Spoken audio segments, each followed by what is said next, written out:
All against you, Russia. Trump shifts rhetoric. What signals the US president sent to Putin? And we will talk about a special tribunal for the aggressor. That's in our episode. Let's unpack the details and put you in focus on these hot events. This is UATV. Be sure to follow us on YouTube and socials for the latest news and unique stories. A new international tribunal is being set up to hold Russian leaders accountable for the war against Ukraine with no immunity protections. It will pursue justice for war crimes and seek compensation for damages caused since 2014. More details next. A new international special tribunal could bring those responsible for the war against Ukraine to justice. According to Ukraine's presidential office, the tribunal's rules do not mention immunity for officials, meaning even top leaders like Putin, Lavrov, or Mishustin can be investigated. The tribunal will also look into the roles of leaders from Belarus and North Korea. This tribunal will have international status and be independent, based on Article 8 of the Rome Statute, which defines war crimes under the International Criminal Court. It will also include rules about the crime of aggression, based on a UN General Assembly resolution. Investigations will be conducted against Putin, Lavrov, and Mishustin. Immunity is not an obstacle. The tribunal's draft provides for the possibility of preparing an indictment, although the court will not be able to bring charges or issue an arrest warrant until immunity is lifted. From the Deutsche Welle publication, the biggest challenge is the question of the effectiveness and impact of implementing decisions. Essentially, how effective this special tribunal will be in its rulings, especially against the aggressor criminals. War is a crime of aggression and a crime against peace, as defined by the 1945 to 1947 Tribunal. The main issue is the strength of the tribunal's jurisdiction. That is probably the most important and primary challenge. What's important is that the special tribunal isn't just about punishing those who started the war against Ukraine. It also aims to provide compensation for the damage caused by Russia since the beginning of the aggression in 2014. That includes redirecting frozen Russian assets to pay for damages. The special tribunal doesn't undermine the International Criminal Court. It complements it. Both proceedings can run in parallel, and if a suspect is transferred to the ICC, the tribunal's process is paused. The creation of the special tribunal offers a chance for the first official international recognition of the crime of aggression by Russia, dating back to 2014. Its indictments will form the legal truth about who started this war, when, and how, just like Nuremberg did. Irina Mudura, deputy head of the Office of the President of Ukraine on Facebook. The first steps toward creating the special tribunal were taken almost 6 months after Russia's full-scale invasion of Ukraine began. On November 21, 2022, the NATO Parliamentary Assembly recognized Russia as a terrorist state. In July 2023, the OSCE Parliamentary Assembly designated Russia as a state sponsor of terrorism and labeled the Wagner Group a terrorist organization. In November 2023, the Ukrainian parliament established a registry of damages caused by Russia. In April 2024, over 40 countries signed a declaration supporting the creation of a special tribunal to hold Russia accountable for war crimes against Ukraine. And in August 2024, the Ukrainian parliament ratified the Rome Statute of the International Criminal Court, along with its amendments. We are now at a stage where the process is moving from the preparatory and political phase into legal and practical steps toward establishing the tribunal. I don't think it will be fast or happen all at once. Each participating country will need to ratify its involvement through their respective parliaments. But it is crucial for Ukraine at this point to advocate strongly, especially through bilateral agreements, to ensure that this issue doesn't get pushed into the distant future.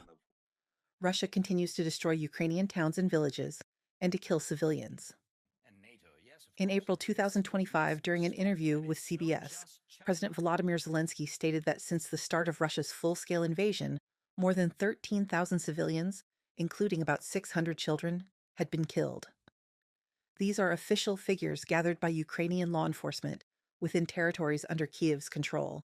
There's no data on the crimes committed by the Putin regime in the territories temporarily occupied by Russia. Reported by Larissa Petruk, UATV News. Trump's tone on Ukraine is shifting. Again, new talks and a possible U.S. defense boost for Kyiv. More in the report. The rhetoric of U.S. President Donald Trump regarding Ukraine and Russia is changing, writes Financial Times. His statements about the aggressor country and Putin have become harsher, while relations with Ukrainian President Volodymyr Zelensky have noticeably warmed. After a personal meeting between the Ukrainian and American leaders on the sidelines of the NATO summit, Trump called the conversation productive and promised to consider providing Ukraine with air defense systems. I think he'd like to see an end to this. I do. I think what I took from the meeting couldn't have been nicer, actually, but I took from the meeting that he'd like to see it end. I think it's a great time to end it. I'm going to speak to Vladimir Putin and see if we can get it ended. The Ukrainian leader revealed details of the conversation with Trump. Topics included the Middle East, the purchase of U.S. air defense systems, and negotiations between Ukrainian and Russian delegations in Istanbul. We discussed protecting our people, primarily the purchase of American air defense systems to cover our cities, our people, churches, and infrastructure. Ukraine is ready to buy this equipment and support American weapons manufacturers. Europe can help. We also discussed potential joint drone production. We can strengthen each other.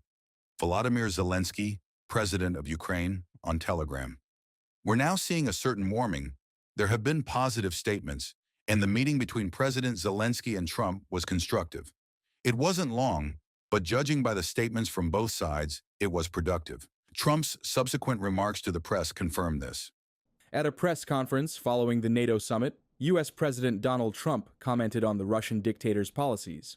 I know one thing he'd like to settle. He'd like to get out of this thing. It's a mess for him. He called the other day. He said, "Can I help you with Iran?" I said, "No, you can help me with Russia. We'll see what happens." There's a lot of spirit. Look, Vladimir Putin really has to end that war. People are dying at levels that people haven't seen before for a long time. During the NATO summit, European leaders urged Washington to take a tougher stance toward Moscow. Italian Prime Minister Giorgia Meloni said she asked President Trump to show the same resolve he demonstrated against Iran. Obviously, we welcome the start of a ceasefire in the Israel-Iran crisis. This is an issue we must continue working on. I discussed this with U.S. President Donald Trump and reiterated in my plenary speech that we need the same determination to achieve other important ceasefires, one in Ukraine, where Russia seems unwilling to move forward, and in Gaza, where, as I've said several times, the situation is unsustainable. Analysts believe Kyiv currently holds a more advantageous position compared to Moscow. The reason, they say, is Putin and his inner circle's obsession with fully subjugating Ukraine, a stance that, according to observers, is causing irritation within the Trump administration. There need to be irritants for Trump from Russia's side, where his reputational losses from pursuing negotiations with Russia outweigh the benefits he seeks, such as big deals with Russia, economic gains, or attempts to pull Russia away from China.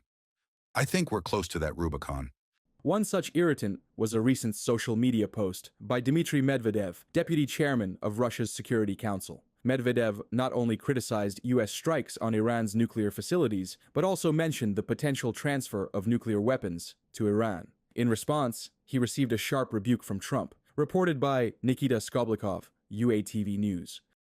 We'd love to hear your thoughts on all of this. Drop them in the comments. Stay in focus with UATV and stay safe.